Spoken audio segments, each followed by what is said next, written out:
Live everywhere. Daily Co's Radio on netrootsradio.com presents David Walton. Kagro in the Morning Show.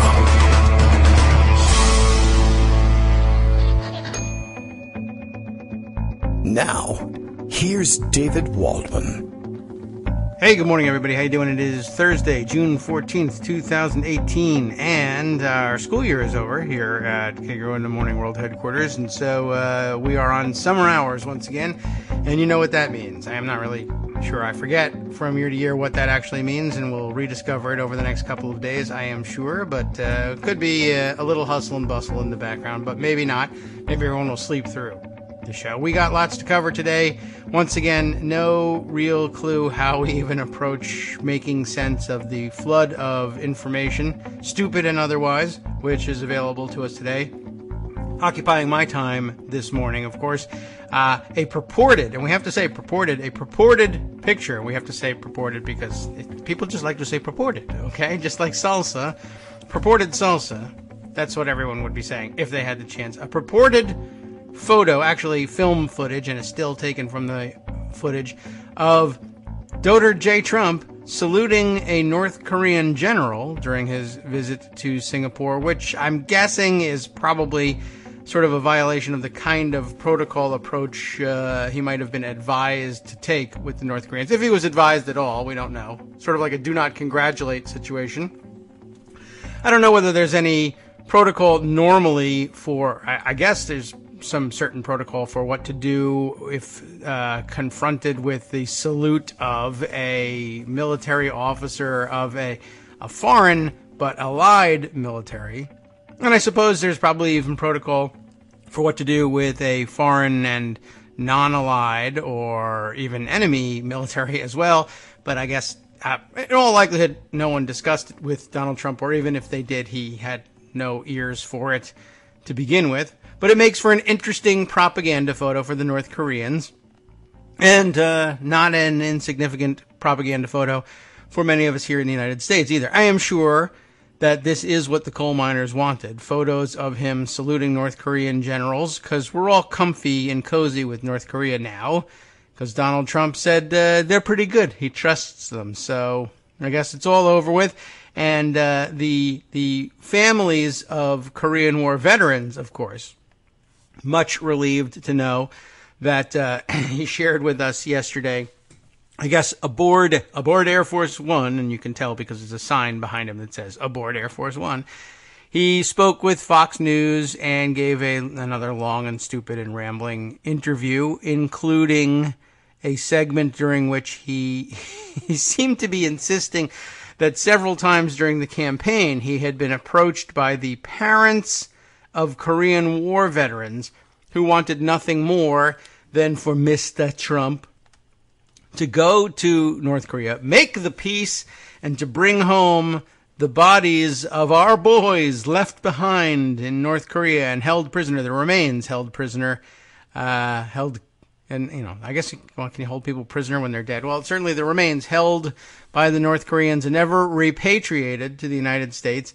And I assume that there was at some point an issue with this. Historically it has been the case. I don't know whether they're still holding remains, so I don't even know whether the kernel of truth that was supposed to be in his little brag is even relevant. But, of course, the idea that the parents of Korean War veterans would have approached him to ask, bring my son home. Korean War veterans are, of course, in their 80s at minimum, and their parents would be dead for, probably going on 40 years or more at this point, likely. In many cases, they would be, of course, 100 plus, to be sure, and probably weren't walking them up to him on the campaign trail in any way, shape, or form, and that probably wasn't what was tops in their minds, but it wouldn't even matter. This didn't happen, and the debate continues once again over whether he is lying like this in an attempt, some sort of strategic attempt to test the limits of American tolerance for what he's doing or the loyalty of his followers, or whether it's simply, no, he's just a demented narcissist and he says things like this because it's fabulism. He wants to be great and he wants adulation. And I really think that's at bottom what it is. But I think it's also mixed with a healthy dose of he might actually not be smart enough to have thought through whether or not there would be any such people alive at this stage of the game, and whether or not it might occur instantly to the vast majority of the American people that was the case. And in combination, it's rather dangerous. But yeah, essentially, I guess he must have heard, or he got the sense that some people thought that his visit to Singapore and negotiations with the North Koreans weren't as great as he said they were. And so, he threw this one in. How could anyone dispute that getting the remains of American servicemen returned to the eternal gratitude of their grieving parents was a great thing? They can't. And so I'll just add that. Except mathematically it poses a problem. So, okay, well, that's out of the way. Much in the news, and deservedly so. We have, I forgot to share Bill's morning tweet starting us off. Daily Coast Radio is live now. I should have said that earlier. Complacency is our enemy, he notes, bringing us to another of today's top stories. One of the best reasons to read Bill's morning tweets, besides the entertainment value, they do give you a hint of what's coming up for the day. Complacency is our enemy. Anyone that does not embrace the Kagro X agenda of making radio great again will be making a mistake. Now, salute a North Korean general like a good boy or girl and sit down. And it's good advice. And I implore you all, have a seat, really, just for relaxation's sake. It's not that you're being punished for anything. You haven't done anything wrong here. Complacency is our enemy, though. Rona Romney, we used to be Romney, McDaniel tweeting that one out for the entertainment and enlightenment of all, or, to further the slide into dictatorship, not entirely sure. Her tweet, of course, insisting that everybody had to get behind the agenda of Donald J. Trump, and that anyone who didn't do so was making a mistake. I guess stopping just short of a threat. Everyone tweeted back to her wondering whether it was a threat, but I think it accurately describes the state of the Republican Party today, and as such was very revealing. So thanks, Rona, who won't call herself Romney anymore because she's on board with the Donald J. Trump agenda, McDaniel.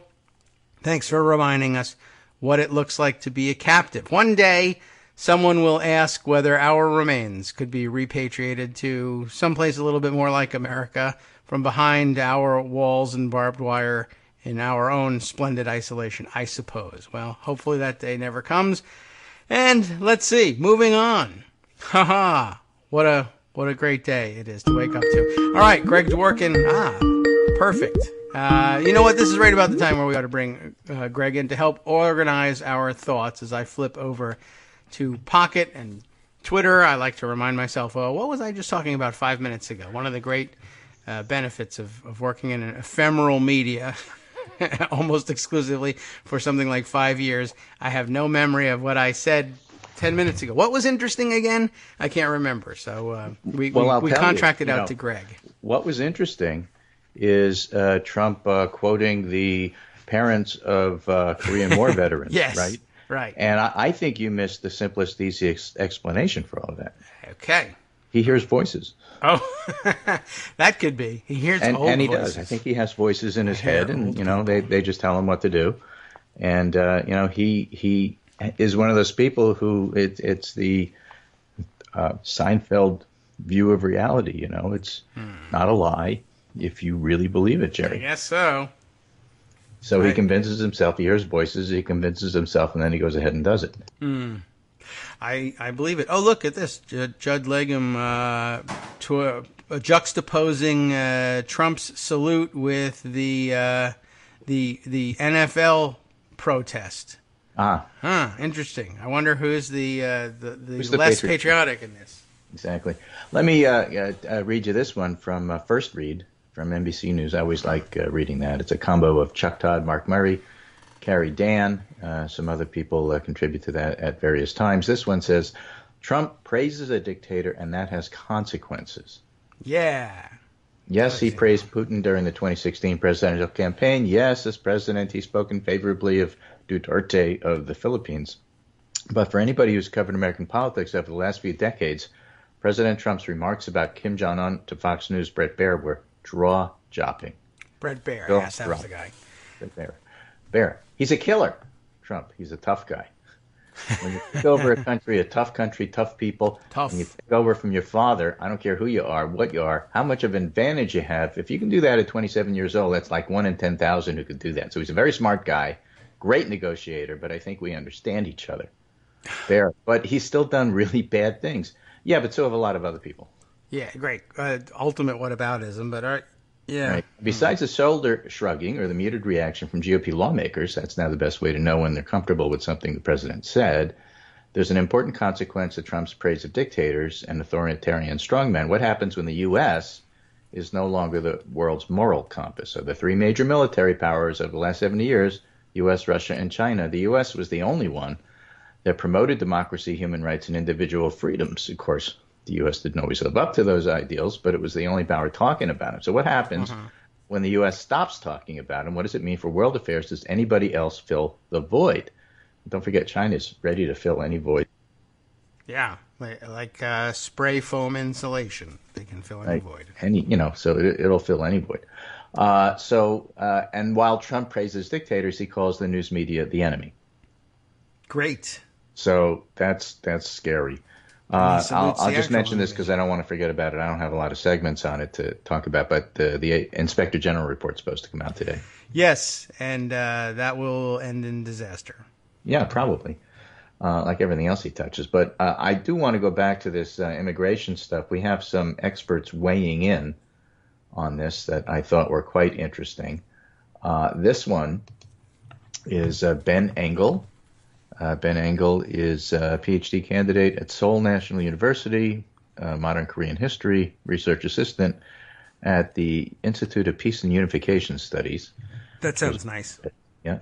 After so many said Moon, that is the president of South Korea, was overstating KJU, that's Kim Jong-un, intentions to need nuclearize, it's now Moon who seems to be trying to slow rapid de-escalation of maximum pressure. Okay, that's a lot of jargon. It seems Moon is the only one interested in an actual true process. Right? Trump is nearly ready to hang a mission accomplished banner, and that's a term picked advisedly because I told you yesterday that's what it reminds me of. Right.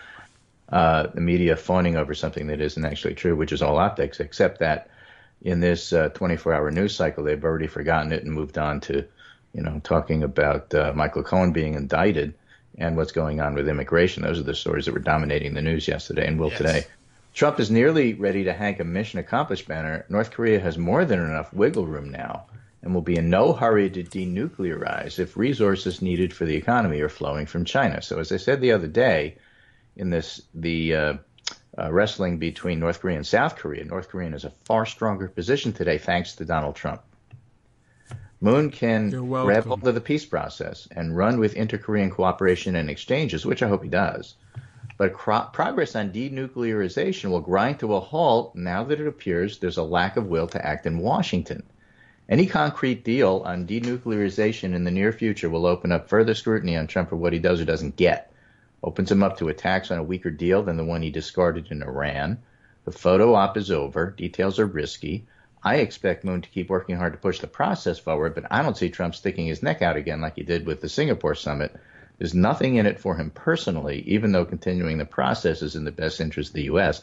And that encapsulates, of course, my whole biggest problem with Trump, besides the fact that he's unqualified and he's a moron, is that everything he does is what's good for me and not what's good for the U.S.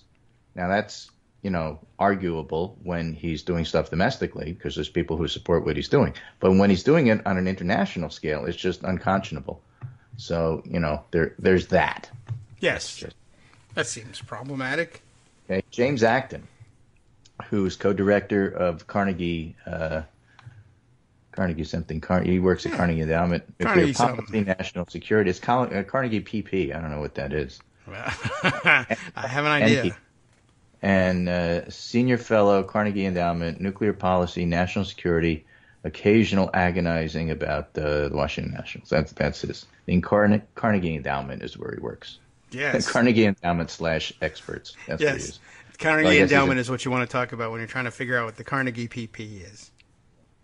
Thread. Diplomacy with North Korea has reduced the risk of war, but the summit, and particularly its immediate aftermath, was a farce, and the respite is only likely to be temporary. As I've said before, I became genuinely scared last summer and fall about the possibility of a U.S.-DPRK war, which would have had real potential to turn nuclear. I support diplomacy because I don't want to die. No exaggeration. The lack of time to prepare and the president's obvious desperation for a summit, the language in the U.S.-DPRK joint statement was predictably weak and vague.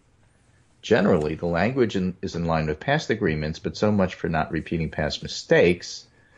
In fact, the denuclearization language in the joint statement is particularly weak, as I noted earlier, and so much for an unambiguous commitment to complete, verifiable, irreversible dismantlement, which is CVID, the initials that you see getting thrown around because everything is initials. Yes. If you think this agreement is a useful first step, I suggest you compare it to the 2005 joint statement with North Korea, let alone the 2013 JPOA with Iran. Yes, I do mean JPOA, not JCPOA. Right. Don't make that mistake. Yeah. But in many ways, the real action happened after the summit. Trump made the surprising concession of stopping joint U.S. ROK, that's the South Koreans, exercises. Was this a quid pro quo for a continued testing moratorium, perhaps? Was this announcement planned? Was it a spur-of-the-moment unilateral concession? We don't know, because it's Trump. Shrug. Okay. Moreover, Trump seems to think North Korea has agreed to complete unilateral disarmament, and it hasn't. Uh-oh. Trump said, this is complete denuclearization of North Korea. It will be verified. Basically, Trump said, I got everything I wanted. I won. He doesn't understand what it is we got. Everybody else does, which is why he's not getting the accolades. We're still... says James Acton, he seems to think North Korea is going to start denuclearizing right away. It won't. Trump, Kim will get back to North Korea and start the process right away. I think he might want to do this as much or even more than me. More. And Pompeo the next day said this is going to take about 2 years. Yeah, and he had previous to saying it was going to happen right away, he just got done saying, it could take 15 years. Right. Okay. So basically nothing he says makes sense. And the problem with him being completely unable to speak and to convey complex nuance, he lies. So it's impossible to know what any of this means. But back to Acton, he says, there are real risks to Trump's expectations being dashed. Once diplomacy has been tried and it's failed, then the administration may start arguing war is the only answer. Don't forget, before he became National Security Advisor, John Bolton supported a summit because it would foreshorten the amount of time we're going to waste in negotiations. Yes. Rather than risk everything and pushing for rapid denuclearization, which is not going to happen, we should focus on modest steps to reduce risks in return for modest concessions, an approach I term less for less. Bottom line, diplomacy will rumble on for the time being, but I'm not optimistic about the longer term. And so that's not necessarily a good thing. Robert E. Kelly, another Korean expert, please stop saying Trump-Kim was a success because at least we're talking. Symbolism is important. Last year was so much worse and so on. These are preposterously low thresholds for a leader-level summit. These are things you say after some diplomats meet at the UN. The North Koreans love to talk. They always want to yak and issue statements after 25 years of that. Why does anybody consider never-ending process progress anymore? Especially at the summit level. Same with symbolism. How many symbolic summits do we have to have before substance? As with the endless yakking, the Norks love lots of symbolism too. We know this. All the flags, the handshakes, the hugs, make them look like a regular country, appear equal to the U.S. and the real Korea. They're not 1984 one without gulags. And the war threat was created by Trump himself. I can't stress this enough. Everybody congratulating ourselves that this is so much better than war. Trump created the war stuff. Yeah. So this is like when North Korea takes hostages and then gives them back and says, see, look how nice we are. Yes, well, it worked, so he did it too. It did work. at least in the sense that Trump used it for propaganda, but it didn't work in terms of substance. After all these years, says Robert E. Kelly, all that matters now is what costly signals Pyongyang sends. Will they give up any serious or genuine positive strategic value? So far, everything we've gotten has been either status quo maintenance, the test ban, or small losses like the tunnel entrance destruction. A real concession would be something like a gulag closure, cutting up missiles, giving us access to facilities, or even just giving us a basic outline of what they have. Number of missiles, number of warheads, locations of stuff. We don't even know that. Right. If we can't get that sort of stuff, we should wait, that is to say, contain and deter. This is why strategic patience was a far better idea than Obama ever got credit for. But instead, after 2 more generic anodyne declarations this year, Trump offered up stuff. Yeah, Milix. What? MIL. Yeah, is that like? I wonder if it's military something. Milex. Military exchange, and even USFK. While Moon is talking about major joint economic projects and even IFI access, can we please get something real before we do any of this? You gotta have a pre-test, a jargon search before you. What does this mean? But the idea is that it's all show, and let's just call it for what it is. It's all show. When you talk to actual experts, I know this guy's an expert because he's at CarnegieEndowment.org/experts, right? So it's right there. So it's like proven he's an expert. Yes. You know? True. Besides, he's got really, really cute kids. Did you see this jargon at the bottom here? There's more initials. END. I'm not sure what that means. But it has the finish of his, that's the end of his tweeting, so I'm wondering if that 30. stands for experts not done yet, and maybe there's more coming. I'm not sure. We will have to wait and see. We'll wait. Right. We'll see what happens. No distractions. So, you really have to pay attention to all of that, and that's what's going on here. And again, I am somewhat pleased that despite the mission accomplished first day coverage from, let's say, cable TV, which deals in images. Actually, the images that were dominating yesterday were the images of the immigrants and not the images of North Korea. And I don't think Trump is getting out of this what he wanted, which is his Nobel Prize. Yeah. Although I think somebody did nominate him. I think a Norwegian legislature did nominate him for that. And that's not surprising. The right-wing media is pushing that. But, I think a lot of this stuff is going to fall apart. And, of course, you had a very, very annoyed Mike Pompeo because now he's there to deal with the substance. Well, it's all on Pompeo now. Well, actually, no, it's all on Trump because he set us up for failure. It's all on Mike Pompeo to make something out of this, which is to say we didn't get anything out of this yet. But it's all on Mike Pompeo. And then people started asking, well, what does this mean? Because Trump said it's happening right away, and you said it's going to happen in 2 years. And Pompeo got all mad and pissy and said, you are really inappropriate and arrogant for asking me these questions. Well, that's par for the course anyway. I mean, it's all BS. We said that the day it happened. Yeah. And, it's not because we want Trump to fail. It's not because we want the U.S. to fail. It's because he's an inveterate liar, and you can't believe anything he says. And why should all of a sudden we start believing what he says now when he's lying about, Korean War veteran parents who don't exist telling him things? I mean, I don't know how many times he has to bald-faced lie in your face. Oh, it's nuclearization, denuclearization is happening tomorrow. Oh, we got everything I don't know how many times he has to lie in your face before you accept, maybe the guy's a liar. Could be. It's beginning to look that way, and that everyone else is as well. Lots of other news to get to, obviously, and most of it is full of lies. But I think you're right, and we sort of mentioned in passing, this may be really the end of the North Korea discussion for some time, and that will frustrate him to no end, that he's not able to dine out on the historic summit, including the fabulous film trailer that accompanied it. And I think he'll find himself surprised and angry, but he'll move on very quickly. He'll have, of course, the Inspector General's report to rant about, and he'll be as responsible for the death of the North Korea news cycle as anyone. Right. In the few minutes we have before the break, I want to switch to immigration and read you this really, really interesting thread from Laurie Goodstein from the New York Times, national religion correspondent. Okay. Ready? Yes. And this is going to be a theme, which is don't give up hope. Things do change. There is sudden serious pushback, she writes, from religious leaders to Trump's immigration policies, especially separating families, denying Dreamers a path to legalization, and refusing asylum to victims of gang violence and domestic abuse. First up, U.S. Catholic bishops.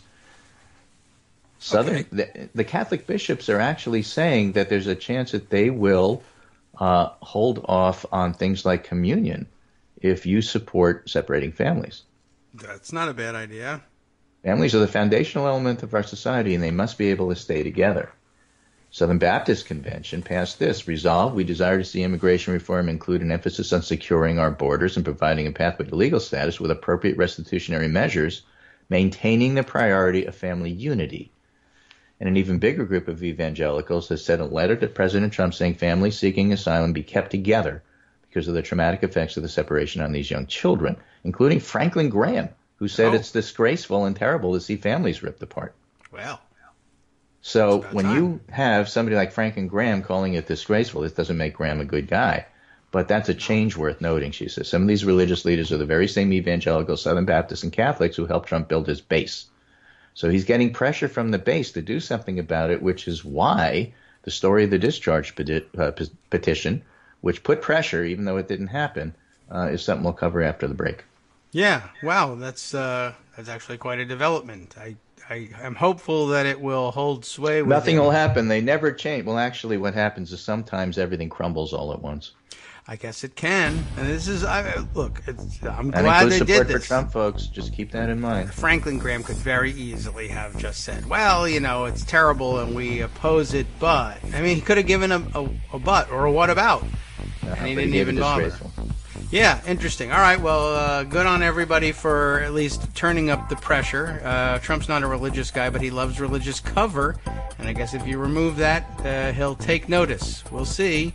Probably in the next 2 minutes.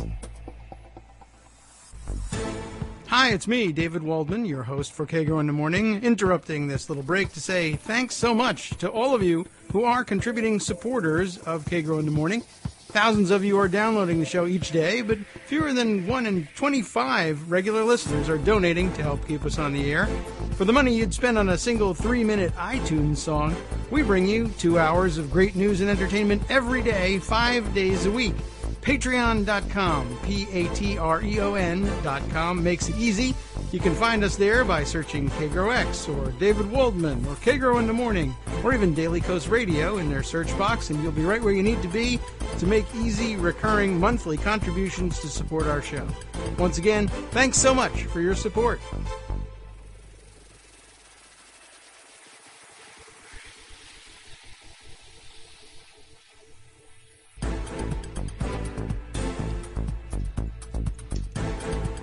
Welcome back now to the Kagro in the Morning Show here on Netroots Radio. We're back. The president hasn't said a damn thing, and he can hardly hold his tongue when it comes to tweeting in the morning, so he might be trapped under a refrigerator, and someone should check on that over at the White House. Otherwise, I'm sure a lot of people are saying he would be responding to us directly. But not yet. What have you got for us next year? Oh, you're sending me a notice. Let's see. What do we got here? Well, it's a picture. Evan Siegfried, who's a conservative Republican, never-Trumper who I follow, showed a picture of Trump saluting while a North Korean general is holding out his hand shaking. Yes. Okay? And Siegfried's point was, be it a bow or a salute, it's just wrong. But I was thinking, what if this is like the old Three Stooges thing? Trump is saluting while the guy shakes, and then the guy goes to salute, and Trump hands out his hand and shakes, and then the guy goes to shake, and Trump goes to salute, and they just do that routine for like 3 minutes. That's what happened for most of the summit, actually. Yeah, I mean, that pretty much sums up the entire thing that happened. It really did happen that way. In brief, I mean, it didn't go on for 3 minutes, but I did see that's still taken from film, purportedly from film, and we have to keep saying purportedly because the North Koreans are the only ones who have it because we didn't do anything. I don't know. We make their film for them, don't we? Well, we made their film trailer, yes, and that was great. By the way, we discussed it a little bit yesterday. I was telling you about the transcript of it. I've since seen some other news coverage of it on MSNBC, they were just laughing their heads off. They couldn't even get through the whole thing. And well, that's the thing. A lot of this thought is, it was a North Korean laughing production. at Trump by the time we're done. It just didn't work the way he wanted to. Yeah. But back to immigration, which is what we were covering here. North Korean immigration. Last night, Jacob Soboroff from MSNBC was on Chris Hayes and had kind of a stunning report. Yes. With video. Here's his tweet storm on it. I'm a part of the first group of journalists to go into the shelter for detained child migrants in Brownsville, Texas. Since the zero tolerance separation policy was announced, as 1,000 plus boys here going in right now. I think they're 10 to 18 or 10 to 16. So they're older kids, not the little kids. The closed Walmart in Texas. Closed, a Walmart center. A failed Walmart. And, right. They painted just finished tour. Don't even know where to start. One of the first things you notice when you walk in the shelter, no joke, a mural of Trump with the quote, "Sometimes losing a battle, you find a new way to win the war." And it's a picture of Trump in black and white with the American flag behind him. And the interesting thing, I think I sent you that picture, which is Trump contrasted to the mural that Obama had that it replaced. Oh. Trump's line is, "Sometimes by losing a battle, you find a new way to win the war." The picture of Obama said, "My fellow Americans, we are always a nation of immigrants. We were strangers." I see. So it's a very welcoming a picture of Obama, and then the rather threatening, "You guys are pawns in my war, too bad for you," statement from Trump. It's really kind of chilling when you see it. I see.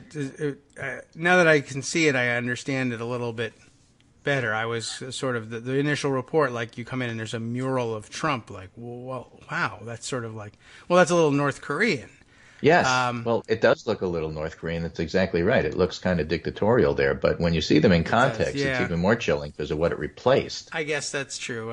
It looks now. I see though that there are other presidents with quotes, and it begins to look more like a very ham-handed attempt at decorating the walls with, Americana in some way. And here, it might even have been in their minds, like, well, this is what they're detainees here because they're migrants. They're trying to come into America. We'll teach them what America is all about by showing them pictures of the presidents. Right. Presidential murals are everywhere, Soboroff says, but that one's first. Yes, well, the shelter Casa Padre is the largest licensed child care facility of its kind in the country. Yeah. 1,500 boys, 10 to 17 in here now. They're supposed to sleep 4 to a room. Nearly every room has 5. They've received a variance from the state because of overcrowding. Officials here said they've never had an MS-13 member here ever. Moments after we walked in a shelter, an employee asked us to smile at hundreds of detained migrant kids because they feel like animals in a cage being looked at. They're in cages. Right. Kids here get only 2 hours a day to be outside in fresh air, 1 hour of structured time, 1 hour of free time. The rest of the day is spent inside a former Walmart. Instructions to employees in the lobby of the shelter if you encounter media. 1, immediately notify police department. 2, call the shelter communications director. In that order. For the record, nobody called the cops on us. We were invited by HHS and the shelter. This mega shelter is run by trained staff, a nonprofit. I believe the worker looking after the kids who said she'd like to see a day when they don't have to do this, but things are moving in the wrong direction. Capacity is 1,497 tonight, 1,469 boys will sleep here. I have been inside a federal prison and county jails. This place is called a shelter, but these kids are incarcerated. No cells, no cages, and they get to go to classes about American history, but they're in custody. Coming up on All In with Chris next. So he did a whole segment on this yesterday on Chris Hayes. Something I just told Chris Hayes. This place is licensed child care facility with trained staff. There's 26 operated by the same nonprofit, Southwest Key. Its president told me potential new tent cities that will be on federal property don't have to be licensed. Oh, dear. Starting to get some handout photos from the tour, and here's the Trump mural I mentioned, shows a picture of it. Also the beds and the towels they shower with. Here are some photos of the boys in the cafeteria. This is not a school cafeteria. Hundreds call to eat at a time on rotating shifts. When I told Chris Hayes it felt like a prisoner's jail, this is what I was thinking about. The boys have under 40 square feet of living space each. Lights go out there 9 p.m. every night. We'll have more tomorrow on the Today Show. And I agree with Lawrence. We likely wouldn't have had a shot at getting inside Casa Padre right now if Jeff Merkley hadn't tried and been turned away before us. And I forgot to mention last night, folks at the shelter have a weekly policy call with feds about changes that will affect the shelter. They said they weren't given a heads up about Trump Sessions' zero-tolerance separation policy that led to overcrowding. Just happened. Okay. So that's the context of all of this. It's horrible stuff. And so the pushback from the religious segments of the country are welcome. And what happened with that is that because they're pushing, remember last week we were talking about the discharge petition and the process and how that works. And even though it wasn't clear that the moderates had exactly enough votes to force the issue, Paul Ryan's hand was forced. And he had to scramble, and under duress, and looking like a relatively weak speaker, he had to get Mark Meadows and the Freedom Caucus together with the moderates, Jeff Denham from Republican from California, who just won his primary in the jungle primary. He came in first. And he and Mark Meadows negotiated the process by which there will be two bills on the floor of the House next week with Trump support. Yeah.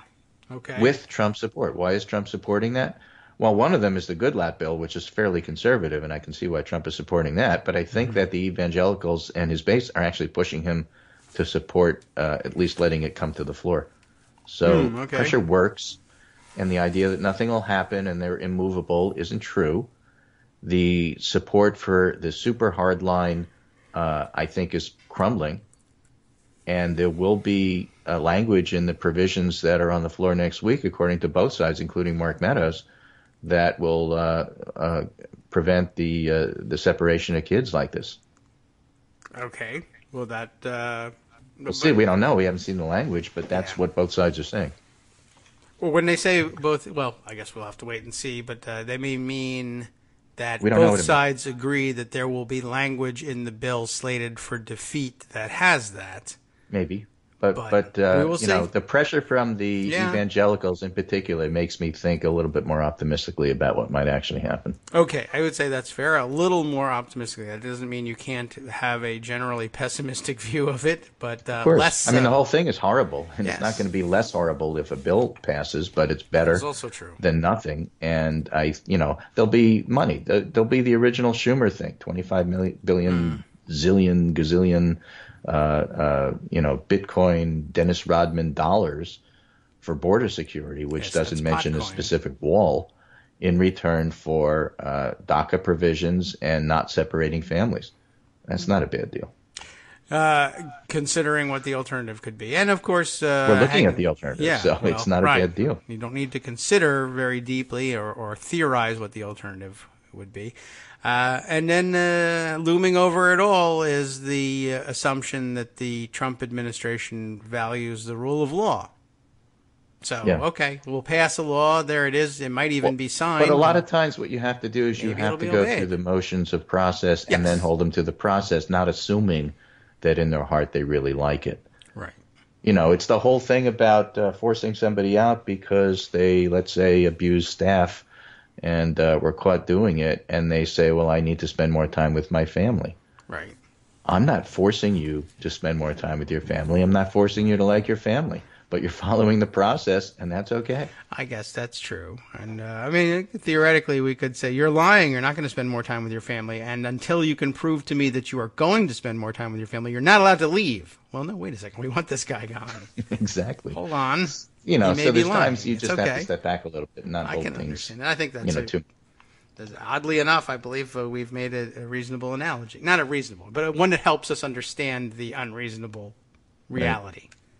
All right, I got to talk about another story, which is not necessarily on everybody's radar, but I think is kind of semi-important, and that is, let's see if we can do this right here. I saw this tweet, and it just caught my eye, and it was about Germany, of all places. Okay.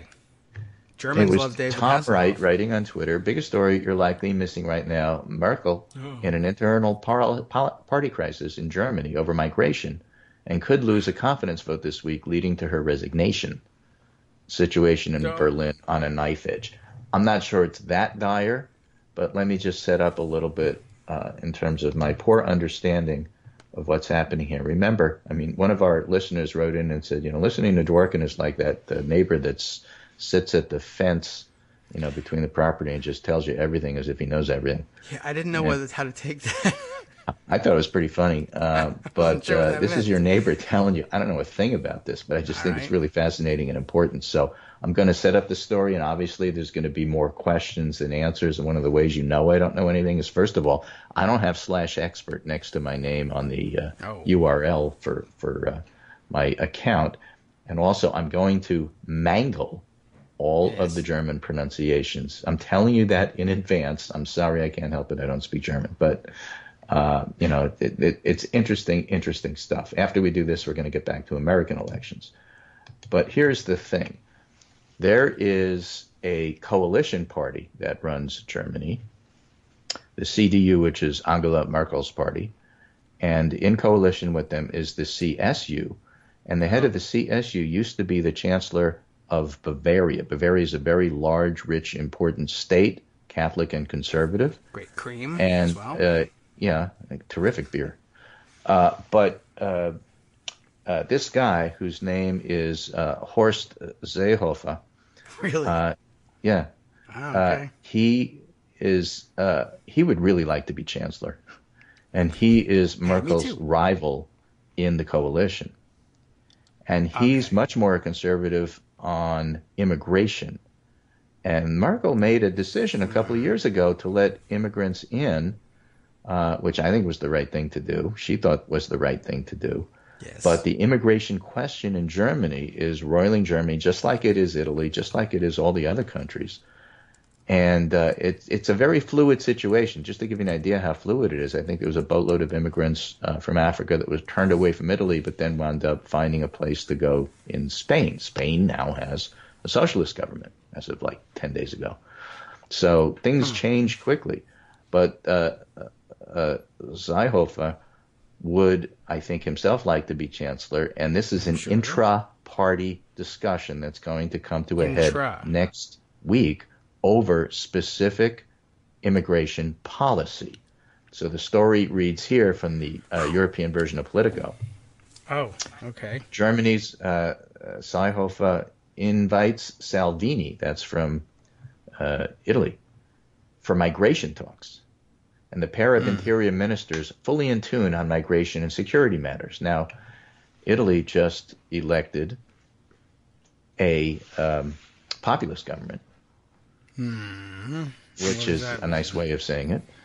Yeah. And so if they're in tune, that just raises a few flags here. Germany and Italy are planning to hold talks on migration, the Interior Ministry in Rome said Tuesday. German Interior Minister Horst Seehofer has invited his Italian counterpart, Matteo Salvini, to Berlin to discuss a common proposal on the protection of external borders, according to the Italian Interior Ministry. The pair spoke by phone and were fully in tune on migration and security policy, the ministry said. Okay. Meanwhile, Germany's conservatives on Tuesday said the unveiling of a migration master plan has been delayed, with local media reporting the cause as disagreement between Merkel and Seehofer. And Seehofer, who's Bavaria's Christian Social Union, CSU, was expected to present a 63-point plan on migration and asylum to other political parties in order to win back trust in the system. All right, in Germany you can get away with a 63-point plan, I guess. Right, and they'll read every one of those 63 points. Yeah. I have a responsibility for this country, namely to steer and maintain order, and I cannot postpone it until hell freezes over, Seehofer says. I love when Germans get that way. Okay. The Social Democrats, the junior party in the ruling coalition, are also reported to be working on a plan to overhaul asylum rules. Basically, as I understand it, what they would like is that if you're a migrant and you've already registered in another EU country and then you come to the border with Germany and you try to get in, they want to stop you at the border and say, no, you already belong to that other country, you can't come. Not how Europe works, but all right. Well, that's how they want it to work. Yeah, well, Germany should basically take over Europe then. Go ahead. That's been tried. So there's also been discussion with some of the more conservative elements in Germany of obtaining drones I think they got them from Really? Israel, and using them to help police the border. But do you weaponize them? And there's a lot of discussions going on here, which are just of interest because they're rather chilling, but they also point out the saliency of the whole immigration issue and question all over the world, not just in the United States. Yes. And so I think it's well worth paying attention to this. The other part of it is that Seehofer apparently wants to have a coalition between the rightists who now run Austria and Italy and Germany so that they That's have a a joint plan about what to do about immigrants. All right. That's a great Right? team. So something to keep in mind. I frankly would rather Angela Merkel was running the country, but, I'm an outsider. So from the American point of view, I think it's just well worth watching, and I just want our listeners to be aware of these things. Apologies, again, for mangling the language. And if I get some of these issues wrong, by all means, people who know more, those of you who have /expert in your URLs can certainly let us know on Twitter and otherwise. But, the whole background to all of this is just so interesting. It is. Seehofer presumably is Catholic. He's from a Catholic, very conservative area, Bavaria. Bishops, send him a letter. Angela Merkel is the daughter of a East German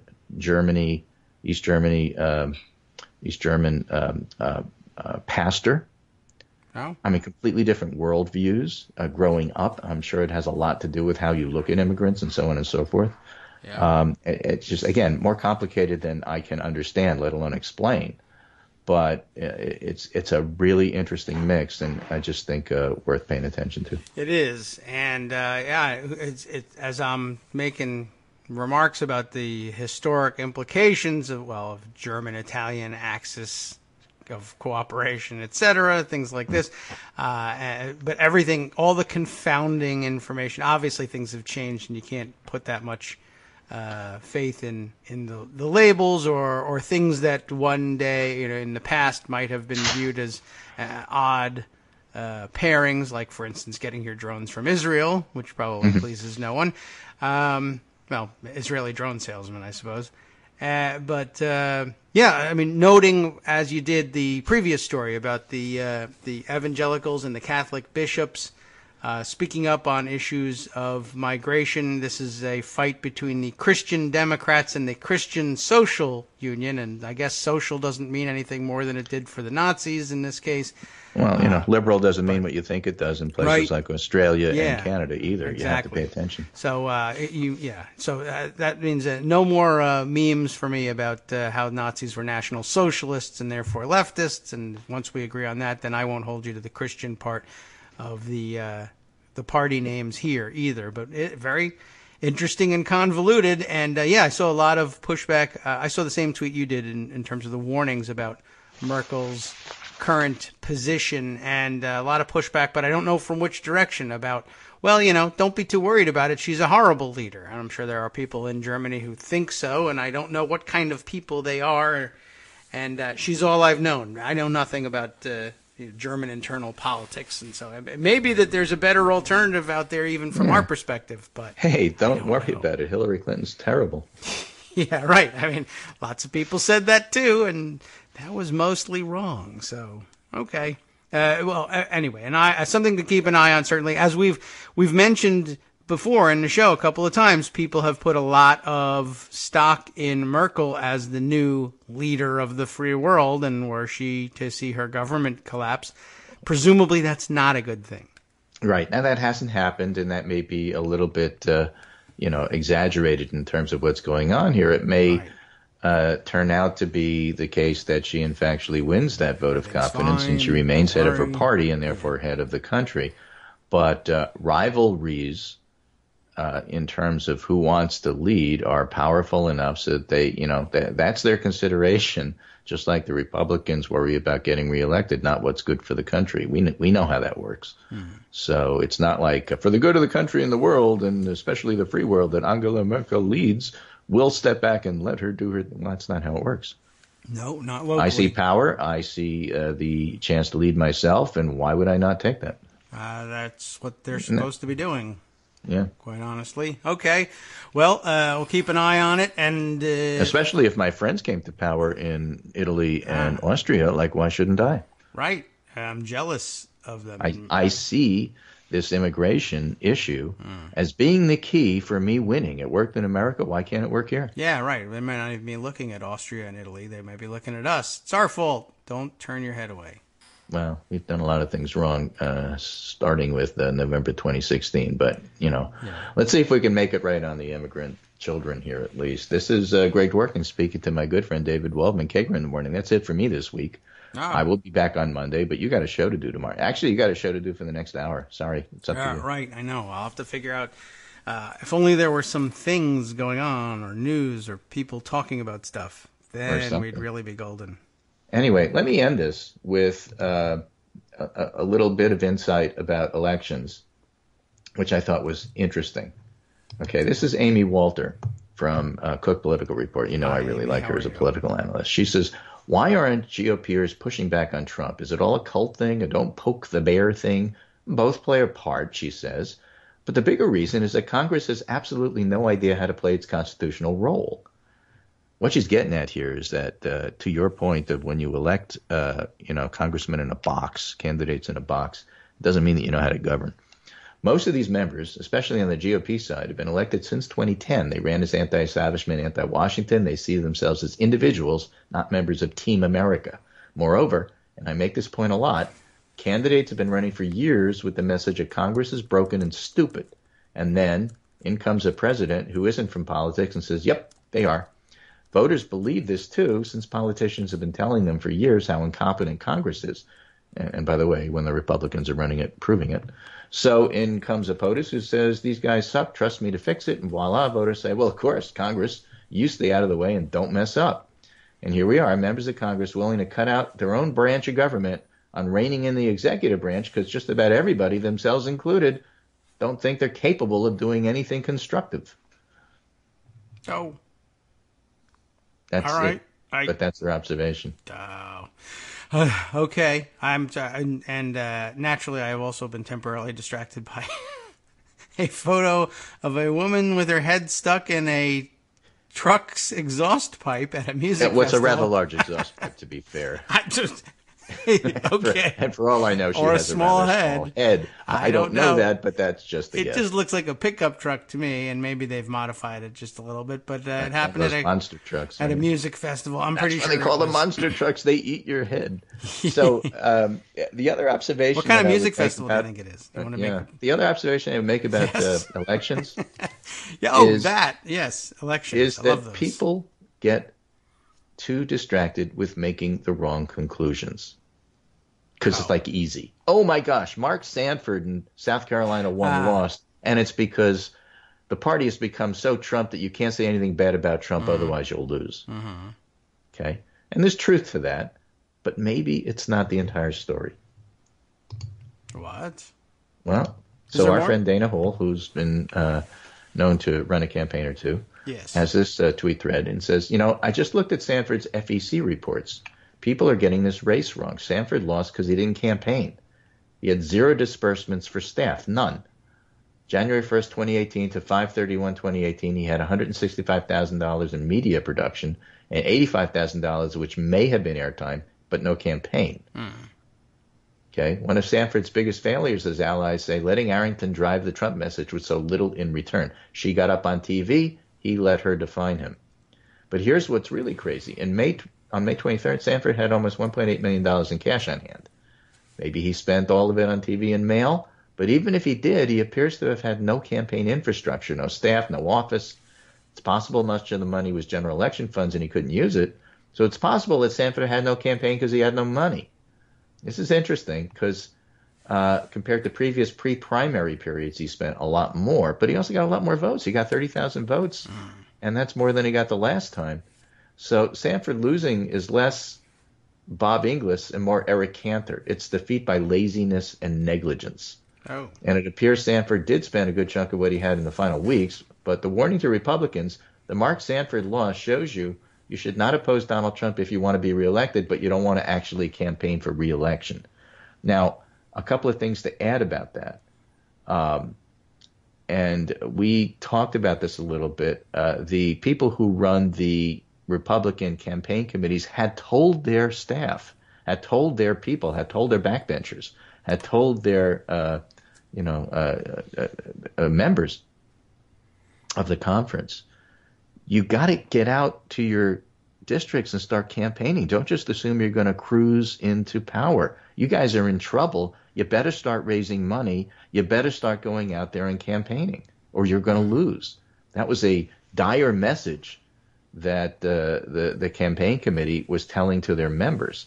And here's an example of what happens when you don't listen. The other thing I think was interesting is a year ago, Sanford called himself a dead man walking in a piece for Politico from Tim Alberta. Huh. And so my question was, is this suicide by campaign? Was he calling it quits and he just sort of whatever and, I'm tired of this, I'm out, I'm not going to retire. So. You want to send me, fine, but, my heart's not in it anymore. And so there's a lot of complex stuff that goes into losing a close election, and I'm not so sure that the only message that you get out of this is that Trump is so dominant that he's pushing everybody else away. That's part of it. However, I wouldn't mind that being the lesson in some ways. Well, it's this is sometimes perception is reality. Yes. But the reality of the run is that, in order to win and in order to lose, a lot goes into it. And if you want to lose, a good way to lose is don't campaign, don't raise a lot of money, and don't really feel like you want to win. Right. Well, so it occurs to me now that the connection perhaps that I would like to make between the last two stories is this is, it's what happens when you give up, internally, but it's also perhaps giving up like this might be what happens if you are a candidate who has previously run on a campaign in a box and the new box arrives and you don't like what's in it. And you realize for 10 years I haven't had a platform or principles of my own and I no longer know what to do. And like as Amy Walter was saying, other than Congress is terrible, what else do they know? Nothing. So they do nothing else. All right, well, it's time to go to work, at least for Greg Dwork, and for me, it's time to sit idly by for the next minute and then come up with something else to do for an hour. How about that?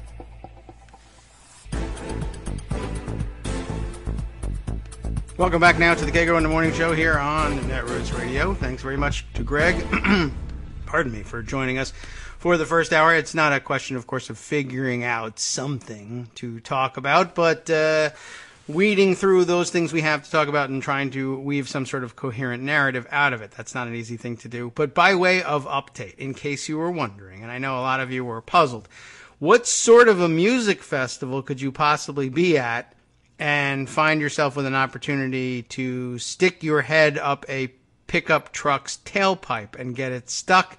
The answer is the Windstock, you'll never believe it, gospel music. Just kidding. It's the country music festival. That's, I guess, the sort of place likely to draw the largest number of trucks with exhaust pipes you would be likely to be tempted at all to even try to fit your head inside of. Most tailpipes, I would say, in a quick glance, I would say, yeah, no space for my head there. Just might as well move on. I'm looking for, if you're looking for a tailpipe you can put your head in, it's just, I'm saying it's more likely to happen at a country music festival, perhaps, than any other. And that's not to say, I don't mean all country music fans have gigantic tailpipes or small heads or some combination thereof. And to be fair, it should be noted that she was very likely drunk and underage, and, that could happen at any kind of music festival. And we have to be fair about these things. And both sides really have stuck their heads up tailpipes and gotten them stuck. And that's what I'm saying. I mean, imagine the outrage if Obama had done it. But Obama did do it. Or suppose his daughters had been caught with their heads up tailpipes at some sort of, I don't know, more, let's say, contemporary music scene. It could happen. You could have your head stuck in an electric Uber pipe of some kind that was added just for, I don't know, why would you even have such, you wouldn't have an exhaust pipe on it. And maybe that's the future that liberals want, is vehicles without tailpipes you can get your head stuck in. And That's why Trump won, quite honestly, and I think you better stop criticizing it. Pointing at people who stick their heads up truck tailpipes is how Trump won. And I think the sooner you liberals get a grip on that reality, the better off you'll be. And thank you, and that's the end of my New York Times op-ed. So, moving on to other items of interest. I honestly couldn't tell you what the priority is. It's fire hose of information, and it's all horrible, and we should get to what we can of it. First of all, before we end the show for the week tomorrow, we may be looking at an arrest of Michael Cohen after all. A couple of angles on that, and we should spend some time discussing that one, but I think we'll come back to that. But just to acknowledge the fact that he's apparently, the stories floated yesterday that alleged that Michael Cohen had told friends that he expected he could be arrested within days, which were subsequently denied vehemently by Michael Cohen. And you guys don't know what you're talking about, lying press, fake news, et cetera, et cetera. And, of course, what happens when that sort of thing gets reported and then disputed? Within a couple of days, you find out, oh, no, the report was, in fact, quite correct, and the denials were lies. And I think that's where we find ourselves now with Michael Cohen, and we'll try and we'll see if we get some time to look into exactly why that might be the case in a few minutes. Also, I guess, to be filed in that, if they're denying it, they're lying file. The word broke late last night that both Sarah Huckabee Sanders and her deputy, and I didn't put this story aside, and I'll have to search around for it. What's his name? Raj something. I remember him as Raj. We're on a first name basis, Raj and I. Me about him and him. We're so informal as between us that not only does he drop my last name when he refers to me, he drops my first name as well, and also doesn't refer to me in any capacity. But the two of them are rumored to be on their way out of the White House as well. And the rumors weren't so much that they were going to be fired as that they were perhaps planning their departure from the White House. It was unclear from the initial rumors whether they were planning a forced departure, like I want you out of here by year's end and you can pave your own path out of here, or whether they were looking to spend more time with their families or what. Or, you might even generously credit them with being burnt out at having to lie so horribly every single day so many times. I don't know. But, of course, the report came out, and the initial instinct for Sarah Sanders was to deny that that was the case, and it was only followed up an hour or so later by more robust reports of the same information. And I think I've seen this movie before, and it usually ends with them leaving by year's end, having denied the whole time that that was ever going to happen until the last minute, at which point they say, yeah, I was planning this for a long time and I'm doing it on my own terms, after which there's a report that they were forced out or fired. So anyway, if the historical pattern holds up, and I don't know why it should, we'll find out later that Sarah Huckabee Sanders was, in fact, given the boot and lied about it to cover up for, I don't know what, a glorious career? No. But look, people get embarrassed when they're fired, and I guess we can't look too far into it to try and figure out why they would not want that story to circulate. Okay, I got to turn my attention, though, to a more alarming story, one of several. And it's not the case that I'm purposefully ignoring several other horrible, horrible things. It's just we got to make some choices here. And my choice is to bring you this one. I saw tweeted around yesterday, and I believe I helped amplify it just a little bit. And it got to a few people that told two friends and told two friends and told two friends. And now many people are talking about the story from Foreign Policy, an exclusive from Foreign Policy, and I think it really is. It isn't now. Everyone's covering it and referring to Foreign Policy, though. I guess that keeps it exclusive. A Trump appointee, compiles loyalty list of U.S. employees at the UN and at the State Department. How about that? And it's got all the elements that you want in a Republican staffing scandal. There is the loyalty tests and purity tests and list making that we carried over from the George W. Bush U.S. attorneys scandal. And remember, I hope everyone has remembered their lesson from that, both Democrats and Republicans, because remember, we, and by we I mean someone completely different from me, Josh Marshall chiefly, but I say we because it was liberal bloggers as a whole who were being taken to task at the time. But remember, when Josh Marshall held a lot less credibility cards than he holds now, breaking the story or being the among the very few who were willing to probe the story deeply, I suppose, if not actually discovering it, was there was the issue of the U.S. attorneys and the loyalty tests in the George W. Bush administration, to which Democrats actually, or I should say, liberal-leaning folks. That is, was it Jay Carney when he was at one of the news weeklies, and was it Newsweek that he was with? I can't even remember. You know, I'm terrible at that sort of information. That I can't retain.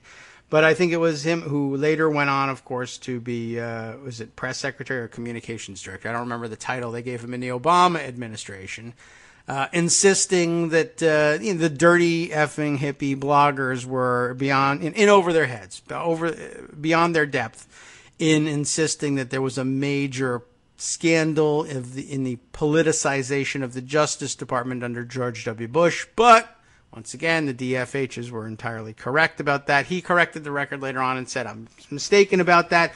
But the damage had been done. And so I'm just insistent that this time we've learned our lesson and we're not going to have to convince Democrats that it's a bad thing to politicize the departments of the executive, are we?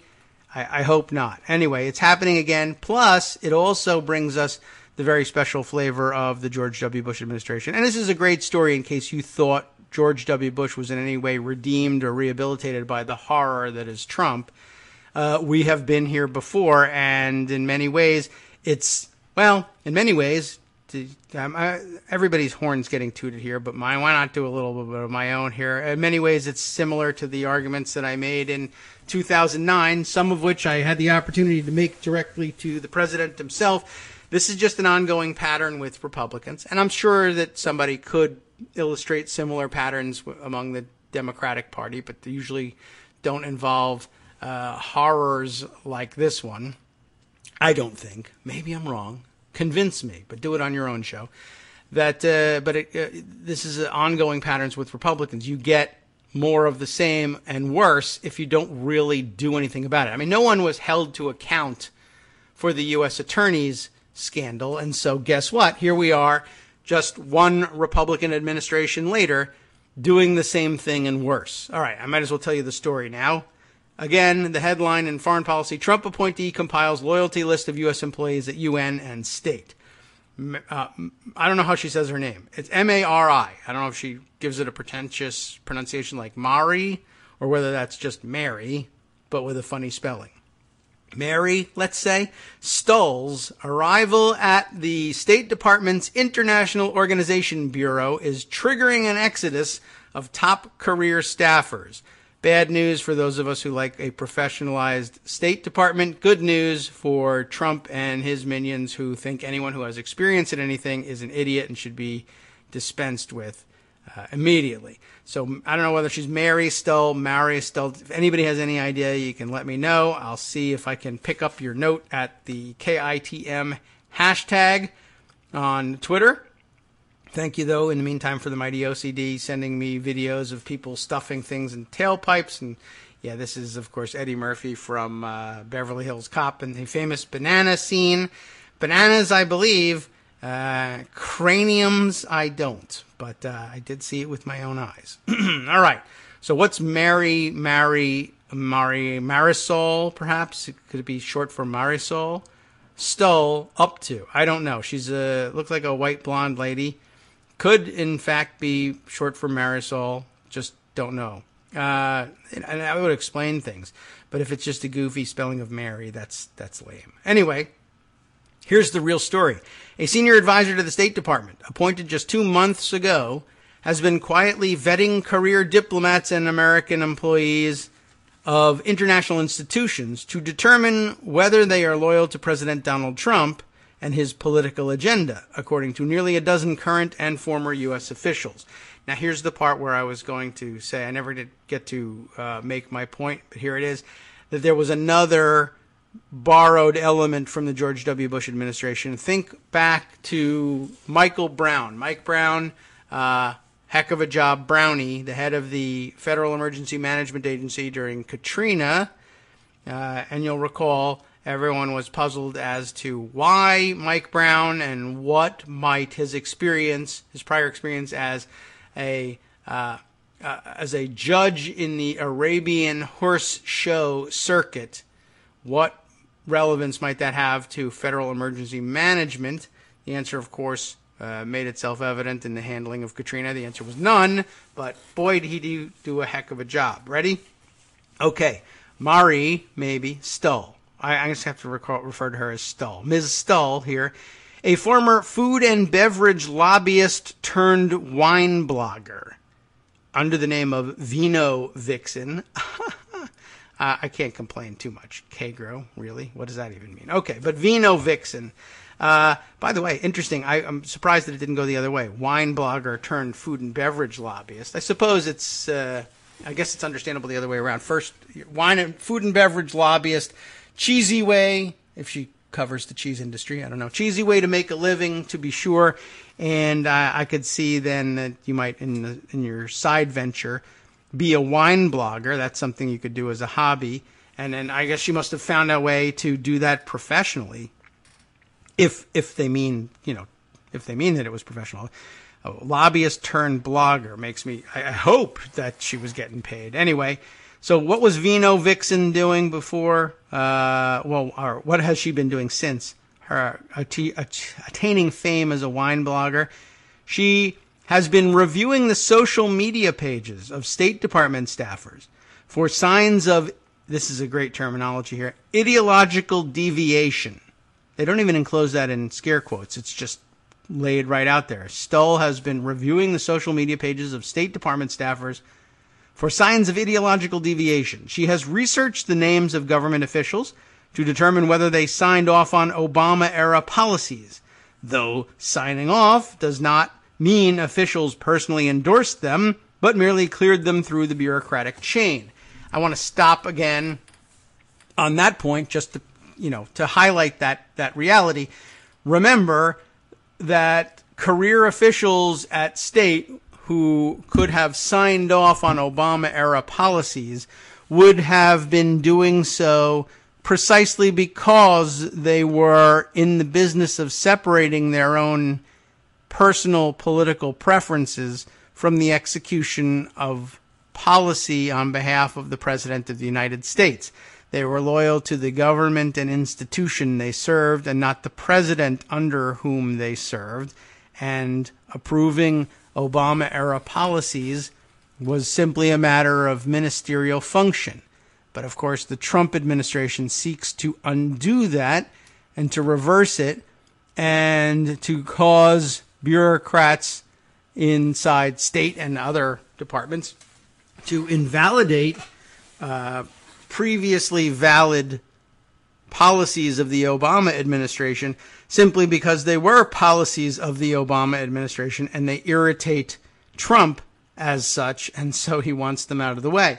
In other words, they were actually performing their jobs the way it was meant to be, and that can't happen if you want to remain in your job in the Trump administration. You cannot do things the way you were supposed to. You must do them the new way, which is whatever the dear leader desires. And, of course, you'll never hear from him about what he desires in all of this because he's too busy playing golf and having cheeseburgers. So he's going to send an Unterführer to do his work for him. And here she is, Vino Vixen Marie Stull. Maybe we can make her sound that much more German by pronouncing it that way. So that's what she's been doing, combing through people's Facebook pages to see if they might say something liberal, and researching them on Google, to see if they might have signed off on any Obama-era policies. And She has inquired about Americans employed by international agencies, including the World Health Organization. They're not important, right? And the United Nations, asking their colleagues asking their colleagues when they were hired and by whom, according to the officials. Again, evidence of your guilt might be as simple as that person was put in their job during the Obama administration, and therefore they are a quote-unquote Obama appointee, and we got to get rid of them. She is actively making lists and gathering intel, said one of the sources, a senior diplomat. Stoll was named in April as a senior advisor to the State Department's Bureau of International Organization Affairs, which manages U.S. diplomatic relations with the United Nations and other international institutions. Her probing, along with a highly secretive management style, has become so uncomfortable. How uncomfortable has it become? So uncomfortable that at least 3 senior officials are poised to leave the Bureau, according to the sources.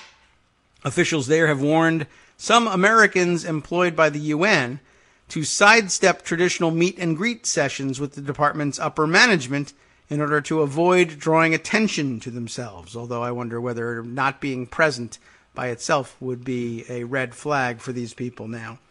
She is gunning for American citizens in the UN to see if they are towing the line, the diplomatic source said. Stoll seems to have the support of her boss, Kevin Moley. Moley, that's a terrific name, who was appointed by the White House in January to head the Bureau with the title of Assistant Secretary of State for International Organizational Affairs. Stoll cheered his appointment on Twitter at the time, speaking of social media, proclaiming the, quote, global swamp will be drained, unquote. So the official in charge of checking for your ideological purity on Twitter has been spending her time on Twitter expressing her own ideological preferences in no uncertain terms. In her view, of course, that's a fair thing to do.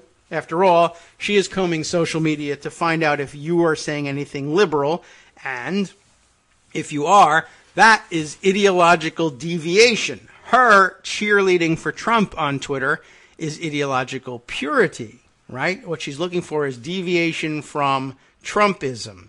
So, of course, she'll say, of course I'm espousing Trumpism on social media, not stopping to think that, oh, well, what's really supposed to be going on here is that I should be remaining apolitical in social media, and I should be policing to see whether or not everyone else is apolitical.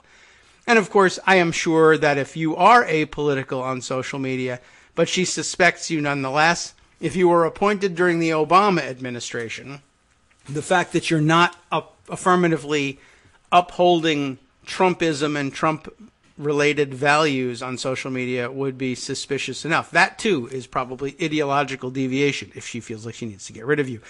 Or if if you weren't appointed during the Obama administration, but you have a better parking spot than she does, or a desk that she wishes was hers instead of yours, I am pretty sure you can be found guilty of ideological deviation by virtue of the fact that you have no Twitter account from which to cheerlead for Donald Trump. Anyway, continuing with the story here, over time, she has emerged as the most dominant force in the department. Wow. One diplomat said she seemed to outrank Moley in influence. It remains unclear whether Stoll's activities have the backing of Secretary of State Mike Pompeo and key policymakers in the White House, or whether she has taken the initiative on her own. But her brief tenure has alarmed colleagues at the State Department. We need to find out a little bit more about her background and where she came from. It can't just be that she's a wine blogger, but it is interesting. There are no photos of her in this particular article. But, of course, you can find photos of her online if you search the Google and their image database.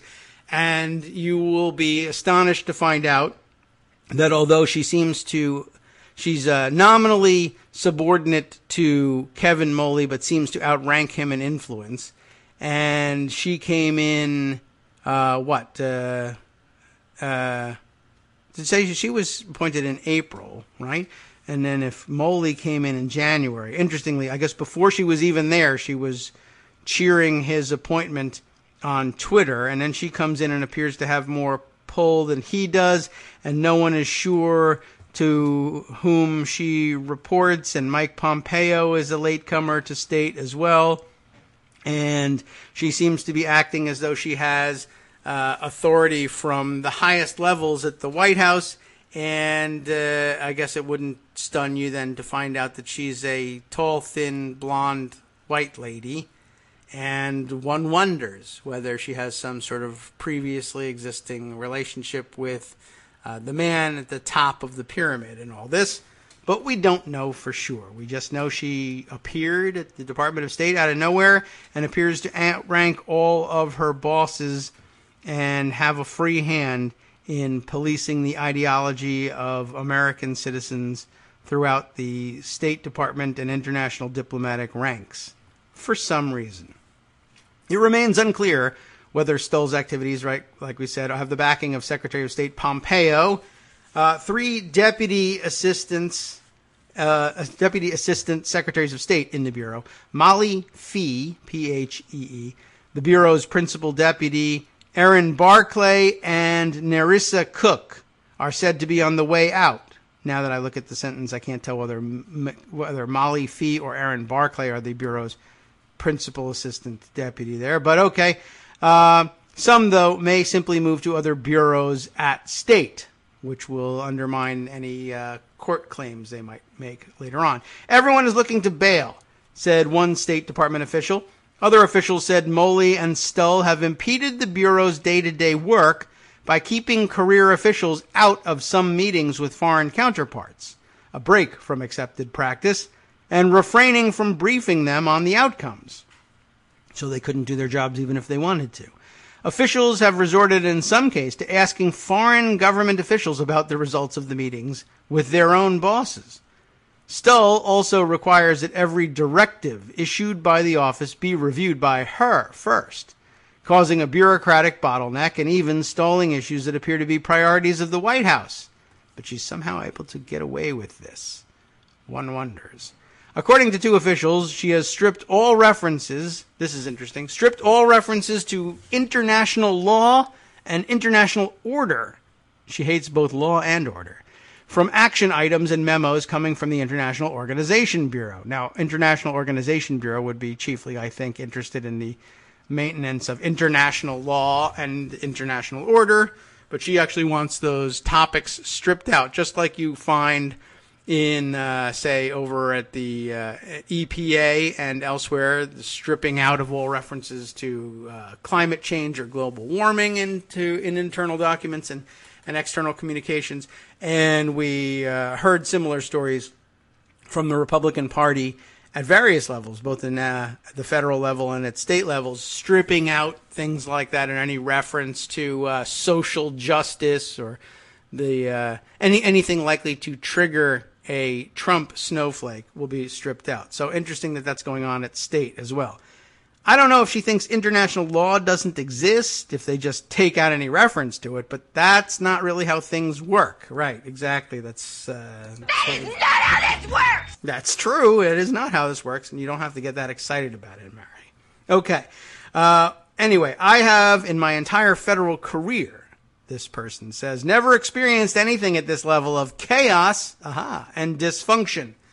A State Department spokesperson did not respond to the specific claims in this article, but said that Moley and Stoll, quote, are committed to President Trump's vision of strong American leadership on the world stage and the mission of the Bureau of International Organization Affairs, which is charged with advancing U.S. national interest by engaging with the United Nations and other international agencies and organizations.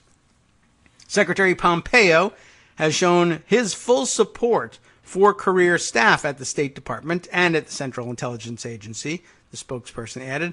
Political retribution of any kind will not be tolerated, and we take these allegations very seriously, which is, of course, to say, no, they don't. The Trump administration has nominated political appointees for top jobs at key UN agencies, including the World Food Program and UNICEF, but previous administrations have also named loyalists to these organizations, so it's, not out of keeping with prior practice necessarily. There are always political appointees at higher levels in state and all the other departments. Of course, the other issue here is purging of longtime non-politicals or reassigning them to bureaucratic backwaters. That's a problem. Two of the highest profile new UN hires, Rosemary DiCarlo, the UN Undersecretary General for Political Affairs, and Shireen Dodson, a former State Department ombudsperson who was recently appointed to a similar job at the United Nations, are not considered Trump insiders. But while there's no evidence that the administration officials have purged American diplomats at the UN, they do seem to be more interested than previous ones in the political sympathies of lower-ranking U.S. employees there. Interesting. We'll be back with more. Hi, everybody. It's me, David. Let's change things up from the old fundraising pitch for just a minute and talk instead about how you can be a part of our show. If you've got a smartphone or any other electronic recording device, why not sit down and record a segment for us? Read us an important article and give us your take. Or read one of your own original essays, or even just give us your commentary on something you'd like to share that's important to you. Then send the file to me at kagrox@gmail.com, and I'll try and work it into the show. Short segments, a few minutes in length, are easiest to fit in. And of course, I can't always guarantee that I'll be able to play everything, but if you've ever shouted at your radio or TV about something you wish was being covered, here's your chance to change that. Make the show your own. Send your submissions to me at kagrox@gmail.com.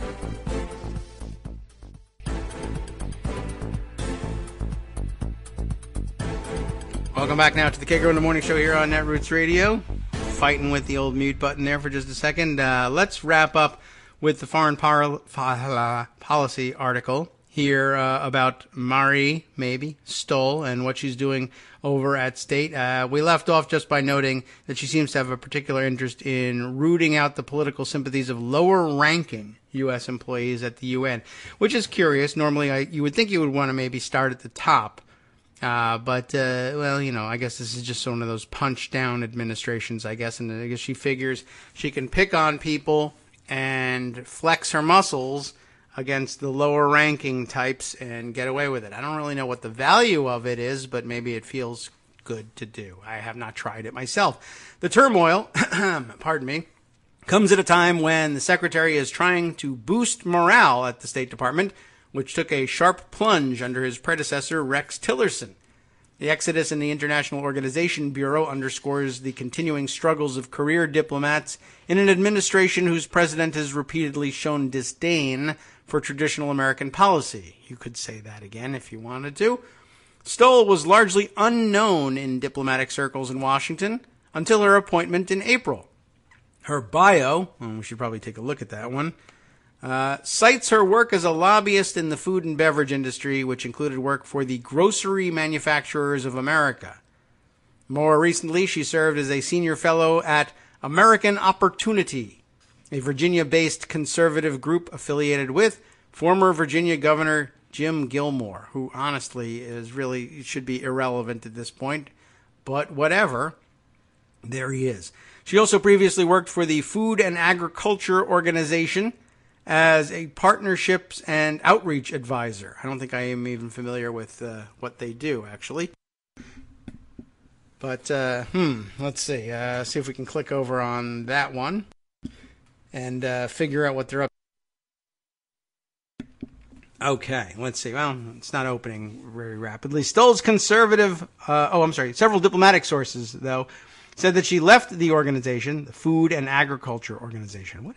Really, honestly, I'm going to go. There we go. Finally got something to open.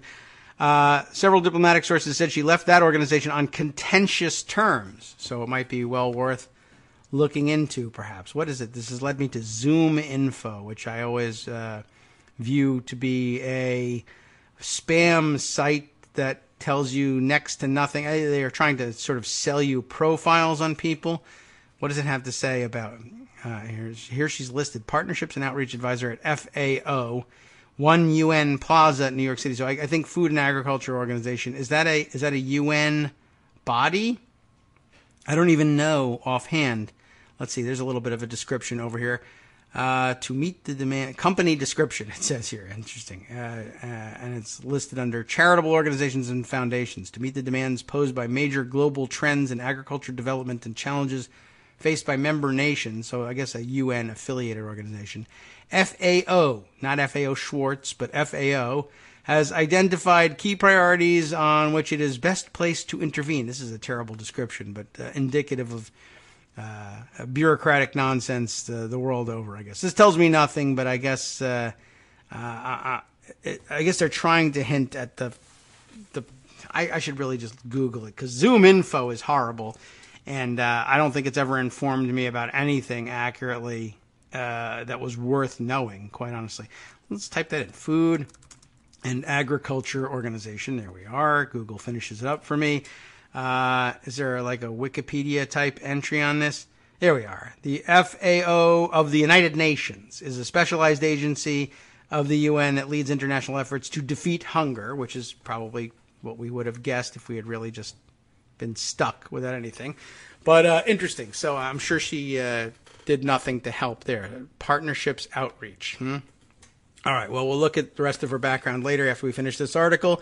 She previously worked for FAO, right, as partnerships and outreach advisor, but several diplomatic sources said she left the organization on contentious terms. She was probably not trying to feed hungry people, but steal fine cheeses from them to complement her wine habit. Stoll's conservative politics can be gleaned from her decade-old wine blog, where one trip to the wine store for bottles of Veuve Clicquot champagne became a vehicle for knocking former President Jimmy Carter.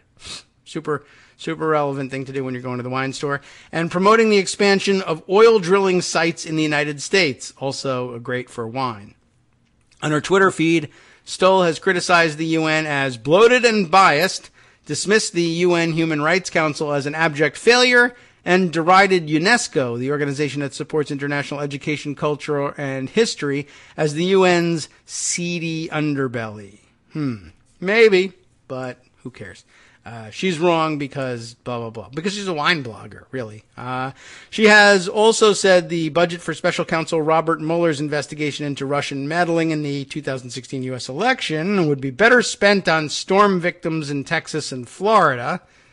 Maybe Puerto Rico, but no, that doesn't rank somehow. In response to a tweet by former Milwaukee County Sheriff David Clark, as all wine bloggers are wont to offer, a controversial law enforcement figure and high-profile Trump supporter, promising to poke the press, quote, in the eye with a sharp stick and bitch slap these scumbags till they get it, unquote, Stoll replied, Sheriff Clark has spoken. Hashtag stand down, hashtag fake news, hashtag fierce. So she's an intellectual as well. Excellent. Good to know. Just out of curiosity, a bit of background that was linked in the article by way of informing us about who she is. The bio here leads to safetyonline.com, about which I know nothing, but apparently it describes itself as does that say vert, like vert markets? Like vertical markets. A vert markets marketplace. Wow. For industry professionals. What a description. Whoever wrote that tagline gets a bonus. Stoll joins grocery manufacturers as Director of International Regulatory Policy. Stoll, an expert in global regulatory trade and market access issues. Why? I don't know. Has joined the Grocery Manufacturers of America, GMA, as Director of International Regulatory Policy. She worked for 5 years at the Inter-American Institute for Cooperation on Agriculture, most recently as Coordinator, Caribbean Agribusiness Development, Trinidad and Tobago, West Indies. Boy, there's a place for everybody, I guess. I mean, you know, it's funny how, like, derisive and dismissive of bureaucrats she is, and this is her background. But, you know, I guess she's seen them up close and personal, too. I suppose you could argue it that way. She also was the founder and executive director of the Caribbean Agribusiness Association, Trinidad and Tobago, and served as acting director of regulatory and procedural development at the Federal Crop Insurance Corporation, U.S. Department of Agriculture, from 1992 to 1994. So, a Clinton appointee. Root her out. Interesting. Mary, I don't know, Stoll bolsters GMA's efforts to seek harmonization of international regulatory standards for our, this is garbage, of course, offered up by the vice president of the Grocery Manufacturers Association. Boilerplate stuff that you have to say when you make a new hire. Stoll will organize much of GMA's extensive work with the Codex Alimentarius Commission. Wow, important sounding. The international body that develops global food standards. How much rat poop can there be in my muesli? I don't know. Maybe that's not what they do. GMA participates in Codex through the International Council of Grocery Manufacturers Associations. She will also work with other international coalitions that GMA helps lead, including the North American Alliance and International Alliance of Food Product Associations. This is a person who has spent their life in the bowels of bureaucracy. And like I said, it may give her an up-close and personal look at how bloated bureaucracies of various kinds actually are. But this is somebody who has, let's say, not been an impact player and may have developed a long set of grievances against a number of players and is taking great delight in having power all of a sudden and being able to use it to beat the crap out of other low-end bureaucrats who might have, let's say, again, got the last pack of Doritos out of the vending machine or taken her favorite parking space or whatever. Or maybe they were just the kind of people who microwaved fish in the office break room and the retaliation is warranted. GMA, by the way, is the world's largest association of food, beverage, and consumer product companies, in case you were wondering who that was. Fantastic. What a sterling individual. So be on the lookout for that. More discussion of it. The important part of it, of course, is that she's conducting a political purge at the Department of State, which is illegal and unwarranted in the first place anyway, and ought to be bounced out on her butt just the way the people in the George W. Bush administration were supposed to have been. In some cases they were, from the Justice Department. But I'm more curious in where she came from, who her patrons are, and whether or not she has any kind of weird relationship with them that might explain her rapid rise from bureaucratic nowhere to enforcer at the Department of State. One wonders. Okay, another big story of the day that I promised we would get back to, Michael Cohen, and it may be that during our time on the air, he finally has been arrested and or has fallen out of a window, wink, wink, of a tall building somewhere in New York before arriving in federal custody and being given the opportunity to flip. Lots of people discussing this in terms of his having to flip in this investigation. We've got the Washington Post's story, I think, came mid-afternoon yesterday, to try and wrap up the various threads on this story. Pressure on Michael Cohen intensifies as Mueller stays focused on the Trump attorney. Rosalind Helderman and Tom Hamburger reporting on this one for the Washington Post. Michael Cohen, President Trump's personal attorney, and I would question that, is facing mounting pressure from two active federal investigations, contending with skyrocketing legal bills and planning to change lawyers in the near future. And that's the most mild reporting of it that we can find. It had been rumored all day long that his lawyers had resigned from his case. And I didn't find out during the show yesterday when we first heard about it exactly what was going on. Let's see if this clears things up at all. Amid his escalating legal concerns, Cohen is feeling neglected by the president, his longtime patron, for whom he has long professed his loyalty, the People said.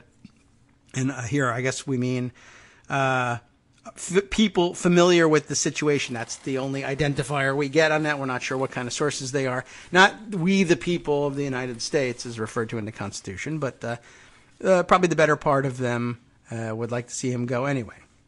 Cohen is under intensifying scrutiny from federal prosecutors in Manhattan who are examining his business practices, as well as special counsel Robert Mueller, who is continuing to investigate episodes involving Cohen, according to a witness who testified in front of a grand jury in Washington last week. And remember, you got to keep those grand juries distinct and separate in your mind. There's a Washington one, there's an Alexandria one. Interesting and well worthy of note. Andriy V. Artemenko, a former member of the Ukrainian parliament, said in an interview that many of the questions he faced during several hours of testimony Friday, that is to say, he's the witness who testified for the grand jury, Andriy Artemenko. Many of the questions he faced during several hours of testimony Friday were focused on his interactions with Cohen.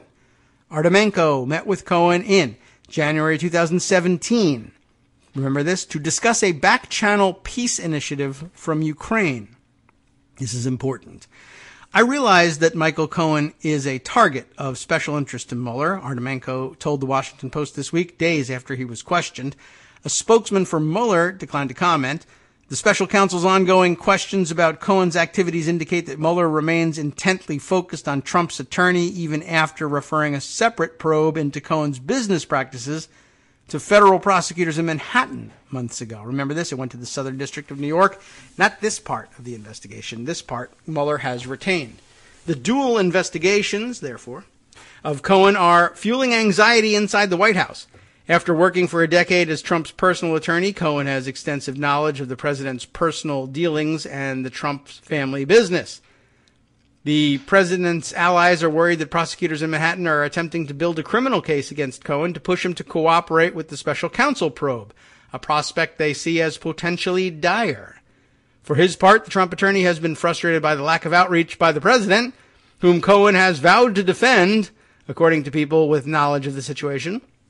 Cohen, who is now in a dispute with his attorneys about some of his legal bills, plans to seek new representation soon, the people said. Okay, so the hint here is that they left because they're not getting paid. And that'll be a chronic problem with this guy, don't you think? He says he has access to lots of money, but he hates parting with it. That's very Trumpian. He wants to find well, you know what? Maybe it isn't very Trumpian. Trump says he hates to part with money when he has to pay a contractor, but he'll happily overpay lavishly when he's transferring money to another billionaire buddy.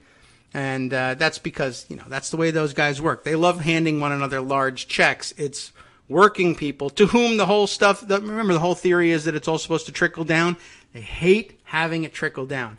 Giving a rich person lots of money, even though it means it's no longer in your pocket, that's okay because that money comes back around to you. I'll give it to you, you'll give it to me, my foundation, your foundation, I'll bail you out with an overpriced purchase, you'll bail me out. It's sort of an informal banking system among billionaires and socialites. I view it that way. And they can always raise cash and capital that way and not be bound by the same terms that you and I might be bound by if we were to borrow money from a financial institution that's responsible to other people. Private banking among the rich and the socialites. It's a real thing. Anyway, not where we were headed in this one. Where were we? Cohen declined to comment, I guess, about the situation about his representation, referring questions to the attorney currently leading his defense, Stephen Ryan, even though he's about to exit the case, I guess. Ryan, a Washington-based criminal defense lawyer who has represented Cohen in both of the federal investigations, did not respond to requests for comment. That's billable hours. You're not going to get an answer. Cohen has not been charged and has not indicated to associates whether he would take a plea deal and share information with prosecutors, according to a person familiar with his views, but he is facing legal worries on two fronts. In New York, federal investigators are investigating Cohen for possible bank fraud, wire fraud, and campaign finance violations as they examine his efforts to squelch damaging information about Trump in the run-up to the 2016 election. A special master who was named to review possibly privileged materials seized from Cohen's office and residences in April is scheduled to file a report Friday on the status of that process. And is this an older article? No, this is a June, so I guess a second report. It was initial findings, I think, that we read about the other day from the special master. Okay, so a more formal report coming tomorrow. In Washington, Mueller has been examining Cohen's role in at least two episodes involving Russian interests, as the Post has previously reported. One area of interest to the special counsel is negotiations Cohen undertook during the 2016 campaign to help the Trump Organization build a tower in Moscow. Cohen brought Trump a letter of intent in October of 2015 from a Russian developer to build a Moscow project. Later, he sent an email to Russian President Vladimir Putin's chief spokesperson seeking help to advance the stalled project. We've learned this in the past. He has said he did not recall receiving a response. Another area that Mueller's team has explored is a proposal to end tensions in Ukraine, which would be a good thing, just as it would be, in the abstract, a good thing to end tensions with North Korea. But one wonders whether there's any substance to the proposal to do so, or whether it, too, is a staged event. But this proposal to end tensions in Ukraine, viewed by some as a plan that would benefit Russia, the plan was delivered to Cohen by Artemenko 1 week after Trump took office in a meeting at a Manhattan hotel. And this raised some eyebrows at the time and subsequently. Artemenko told the Post that he first received a subpoena from Mueller's office in late April. Since then, he said he has provided extensive documentation to prosecutors, including emails and text messages, and was interviewed informally in recent weeks before appearing before the grand jury Friday. I provided a lot of documents, a lot of information, Artemenko said. Everything they asked me about. I'm very open. I have nothing to hide. That may even be true. We don't know. He declined to offer a full description of the questions he was asked when he appeared before the grand jury, but he confirmed that he was questioned extensively about a January 27, 2017 meeting that he held with Cohen to present a back channel, and always underline the term back channel, I say, peace proposal. Question the word peace, but okay. A back channel peace proposal for Ukraine that he hoped Cohen would ferry to the White House. The meeting was organized by, are we ready for this one? Felix Sater. I feel like we always need to do that for Felix Sater, even though we're still not sure exactly why it's such a dramatic feeling that we get. We don't know which side he's working for. He's the big mystery in all this. The meeting was organized by Felix Sater, a Trump business partner who had also worked to broker the deal to build that Trump Tower in Moscow during the presidential campaign. And so those two items related that way as well. The back channel proposal offered a pathway for resolving the Ukrainian dispute that could have eventually led to the lifting of U.S. sanctions on Russia, a top goal of Putin. Seriously, once again, underline the key terms there. Back channel and lifting of sanctions. It's in everything here. Sater and Artemenko disputed the notion that the proposal was Russia-friendly. Sure, why not? Artemenko told the Post that his interest was only to bring peace to Ukraine, and that he was not working to advance the interests of Russia or Trump. Yeah, why would anybody be doing that?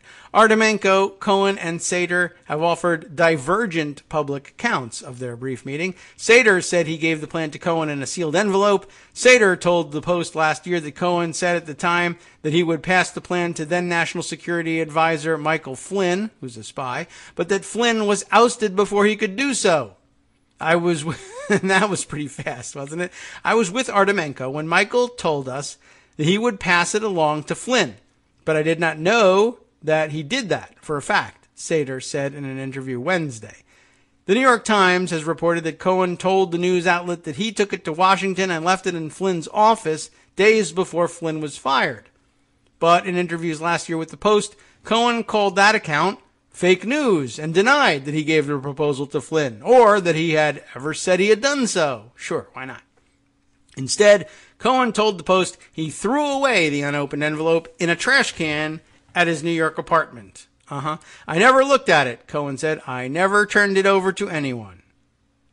Cohen also told the Post that Artemenko indicated to him that his peace initiative for Ukraine came with Russian support. He said Russia was on board, the Russian government, Cohen said. Artemenko denied this week that the Russian government was involved, although he said he had briefed some Russian officials on the peace initiative during trips to Moscow in the year before the Cohen meeting. They said, listen, we need the confirmation. We need the confirmation that you have authorization from both sides, from Ukraine and from the United States, he said. That was the answer from Russia. That's all. I shared this information to Michael, because he doesn't speak English as his first language. Asked whether Mueller's prosecutors inquired about Russian support for his proposal, Artemenko replied, obviously. After news of his meeting with Cohen became public, Artemenko was expelled from the Ukrainian parliament and stripped of his citizenship. He is now living in Canada and insisted his intentions in meeting with Cohen have been misinterpreted. Okay. He denied that there was any Russian validation of the plan or that he shared it with anybody except for the time he shared it with people. And then the Ukrainian parliament expelled him because his peace plan was so obviously in the Ukrainian interest, right?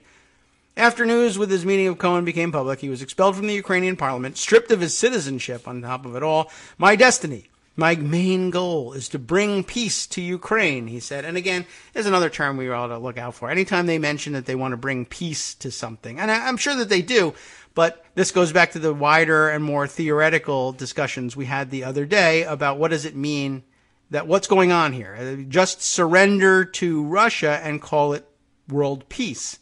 It's happening a lot. Artemenko said he was also asked at the grand jury about an effort he and Sater were involved in recent years to refurbish Ukrainian nuclear power plants. Flynn, again. He always has a hand in the refurbishing of nuclear power plants in sketchy places where you don't really want to be building nuclear capability.